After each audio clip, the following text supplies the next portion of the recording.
舞い上がれ重迫の雲見下ろす遥かな空まで解き放って自由な魂風に乗って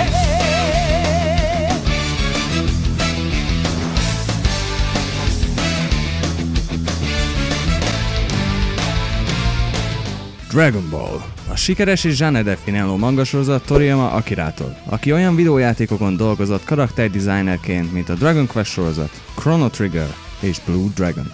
De azt gondoltátok volna, hogy amellett, hogy a Dragon Ball egy hosszan futó manga és japán animációs sorozat, az egyik leghosszabban futó videójáték sorozat is, a mai napig 149 Dragon Ball témájú videójáték látott napvilágot. A legelső ilyen az 1986-os shoot'em up Dragon Ball Dragon Dai Hikyo. De tudjátok, valaminek a kezdete az valami másnak a végét jelenti, mivel a konzol, amire megjelent, az Epoch Super Cassette Visionnek az utolsó játéka volt. A második Dragon Ball játék a szintén 1986-os Dragon Ball Shenron no Nazo, ami 2 évvel később megjelent az Egyesült Államokban, majdnem egy egész évtizeddel a tévésorozat vetítése előtt az országban. Épp ezért változtatásokat eszközöltek a játék kinézetén és tartalmán. A karakterek nevei és kinézetei mellett a játék nevét is megváltoztatták Dragon Power-re, a Kamehameha-t Wind Wave-re, a sárkánygömböket Crystal Balls-okra és Bulma bugyait pedig szendvicsekre. Bugyi szendvicsekre. A játék emellett híres a magas nehézségi fokozata miatt, és ebből kifolyólag rengeteg játékos a megjelenése idején el se jutott a sztárlistáig. Pedig egy ilyen játékvégi pálya tartalmaz egy külön a játékhoz dizájnolt ellenfelet magától Toriyama Akirától. Az említett ellenfelet Kurilinnek hívják, és Krillin gonosz földönkívüli hasonlása.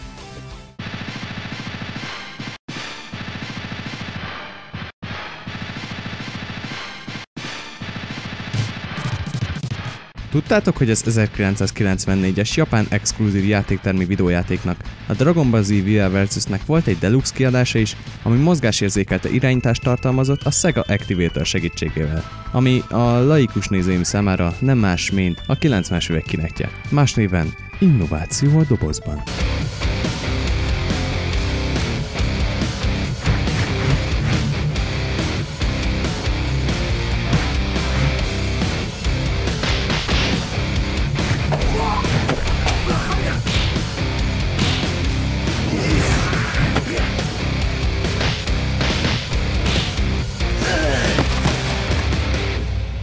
A játékot eredetileg a Panasonic 3DO-ra akarták portolni, hol az eredeti játéktermi főellenfelet, Ozoto, The Super Monster-t lecserélték volna Cellre, de ezt az ötletet elvetették a 3DO alacsony eladási számai miatt.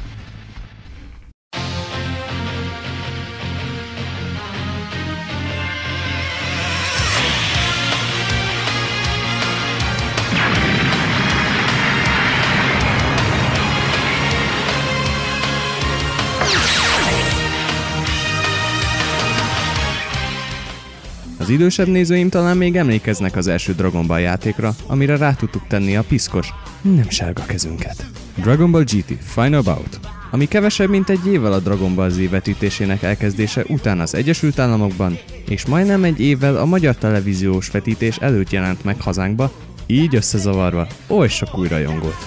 De az összezavarást nem áll meg itt, mivel a játék egy teljesen más angol szinkron castingot használt, mint ami az akkori tévéműsorban hallható volt. Mint például, hogy Dermesztőt nő helyett férfi játszotta, Gokut pedig a hihetetlenül tehetséges Steve Blum személyisítette meg, akit leginkább úgy ismerhettek, mint Spike Spiegel a Cowboy Bebopból, és Tom, az amerikai Cartoon Network anime szegmensének, a Toonaminak műsorvezetője és kabalája.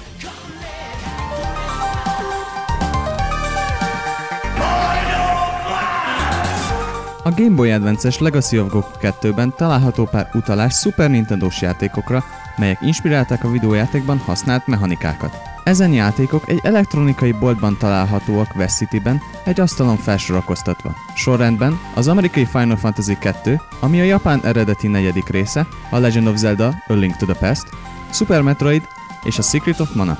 A játék folytatása Boo's Fury pedig tartalmaz egy easter egget a Star Wars franchise-ra. A másvilági harcművészetek tornája arénájának nézőterében megtalálható Gial Akbar admirális. Tudjátok, Akbar, admirális, a vicces mém. Srác, hall? Aki azt mondja, hogy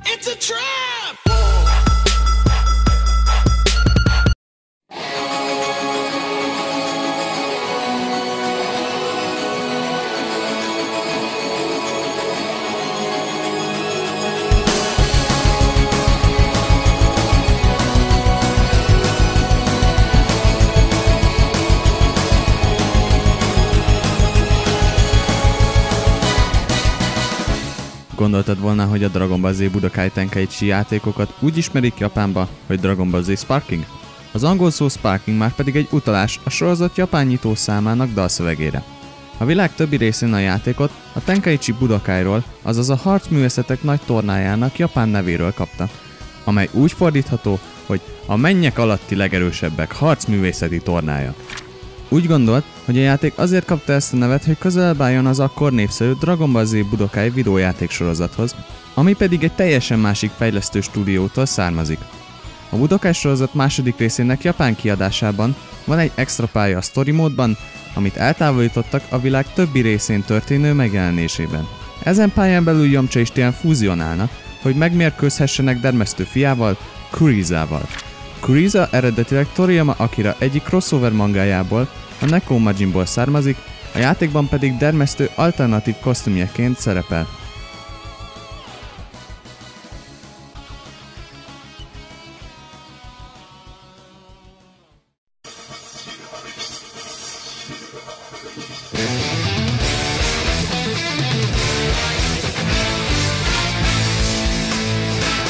Budokai 3 fájlait kutatva arra a felismerésre juthatunk, hogy egy másik, alternatív valóságban létezik egy még gazdagabb és teljesebb verziója a már amúgy is kimagasló Dragon Ball Z Budokai 3-nak. De mi abban az időségben létezünk, ahol a Berserket rosszabbnál rosszabb CGI adaptációk sújtják, szóval vessünk egy pillantást, hogy mégis mi maradt ki a játék végső megjelenéséből. Először is található egy karakterreferencia lista azon harcosokról, amelyeknek megjelenése a játékban tervezve volt a fejlesztés kezdeténél fogva. A harcosok, akik szerepelnek a listán, de nem a játékban, azok Bartor, Geese, Guldo, Yamahan, Goten és 4 extra Bubu transformáció. Úgy tűnik, hogy az egész Ginyu csapat felbukkant volna a játékban, de csak Ginyu és Riku úszta meg a leépítést. Yamahan, Goten és a 4 Bubu transformáció pedig az előző játékból, a Budokai 2-ből lettek volna átemelve, mint What If, azaz mi lett volna ha karakterek.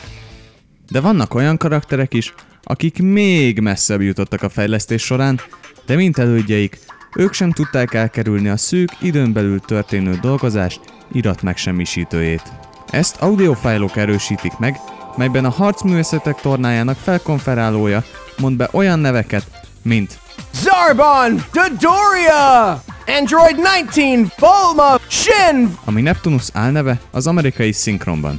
Dodoria és Zarbon az első játékban szerepeltek, ami azt jelenti, hogy őket is át akarták hozni. A Budokai 3 gyűjtői kiadásához járó kulisszák mögötti DVD-n pedig látható, ahogy Bulma amerikai szinkronszínésze Tiffany Wolmer harci kiáltásokat rögzít. De cheatkódokkal akár játszhatunk is Bulmával a játék japán kiadásában, az edzőmódban található modellt használva, Videl alternatív kosztümjeként.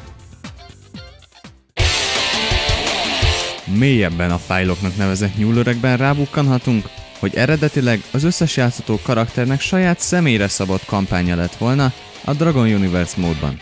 Kid Gokunak a története arról szólt volna, hogy egy időgéppel a jövőbe utazik, majd ott összetéveszti ifjú sátánt az apjával. You! King Piccolo! Are you back for more evil? Huh? Who are... Goku? Is that you?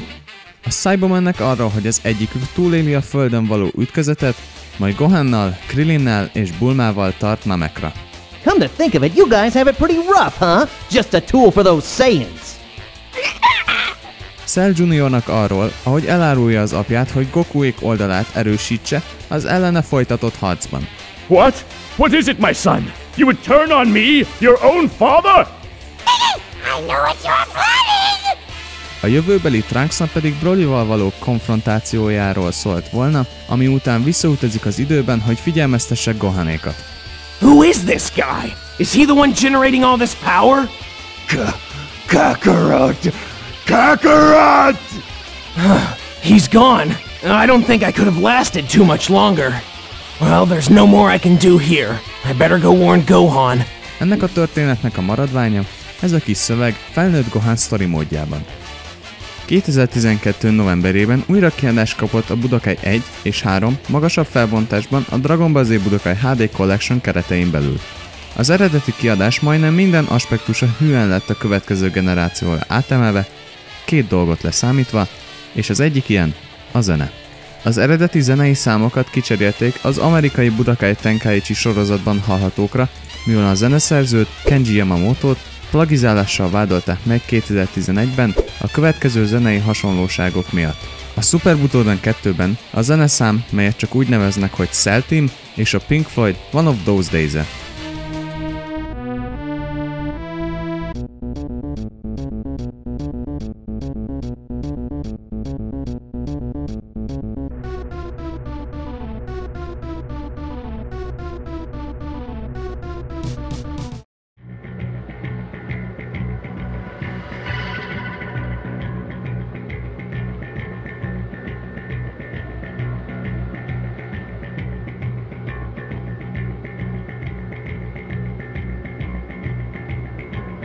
Három Budokai 1-es szám, név szerint a Move Forward Fearlessly, Chosense Hatachi és Michi no Kunikara Kita Senshi. Bizonyos részei úgy hangzanak, mint a finn metalbanda Stratovarius, Glory of the World-je, Hunting High and Low-ja és Infinity-je.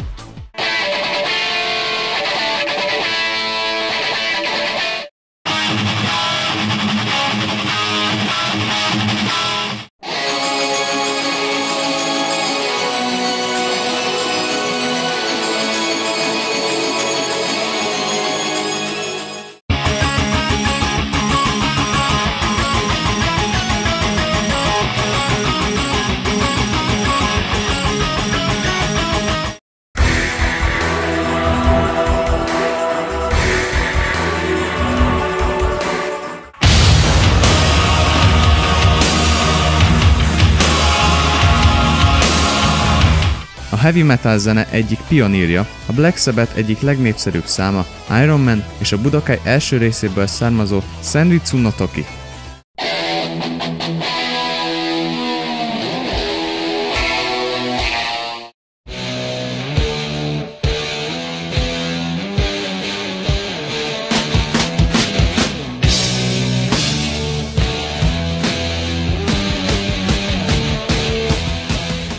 És végül a Budokai 3-ból az Aozora o Dakishimete nevű zeneszám és a Be Good to Yourself a Journey-től.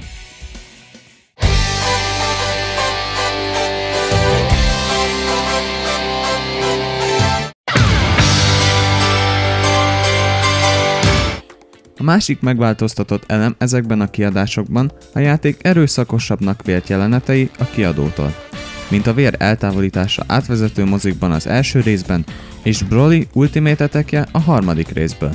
Ugyanis, amikor az ellenfelének a fejét készülni földbe döngölni Broly, a játék elvág egy fehér képernyővel.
Ja, és a Budokai Tenkaichi 3 versus módjában 20 másodpercig mozdulatlanul maradsz, Nappa eltűnődik a szupercsillagharcosok hajának eredetén. Hey, think if I went Super saying my goatee would grow?